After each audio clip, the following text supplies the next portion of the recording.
अशोक खरात प्रकरणी पीडित महिलांना प्रचंड मानसिक धक्का बसलाय। खरातच्या जाळ्यात अडकलेल्या पीडित महिलांना गंभीर मानसिक त्रास होतोय। 8 ते 9 पीडित महिलांनी मानसोपचार तज्ञांची भेट घेतल्याची माहिती सूत्रांनी दिली। व्हिडिओ व्हायरल झाल्यामुळे त्या घरातच एकट्या पडल्यात।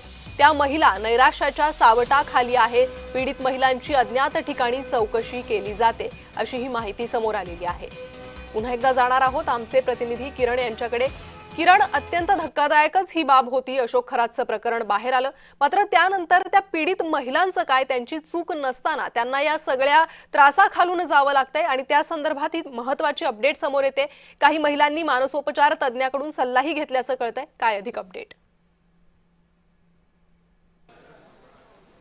अशोक खरातवरती गुन्हा दाखल झाल्यानंतर या सगळ्या प्रकरणाचा तपास सुरू झाल्यावर अनेक महिलांवरती अत्याचार अशोक खरातने केलेला आहे अशा पद्धतीची माहिती तपासामध्ये एकूणच समोर आली आणि त्यानंतर अनेक महिलांनी अशोक खरातच्या विरोधात गुन्हा दाखल केला। पण मध्यंतरीच्या काळामध्ये अशोक खरातच्या आणि या महिलांचे जे व्हिडिओ आहेत ते सोशल मीडियावरती मोठ्या प्रमाणात व्हायरल झाले। अनेक लोकांनी हे व्हिडिओ व्हायरल केले आणि त्यानंतर या सगळ्या महिलांना जो आहे तो एक धक्का बसलेला आहे, ते नैराश्यामध्ये गेलेले आहेत अशा पद्धतीची माहिती सूत्रांनी दिलेली आहे।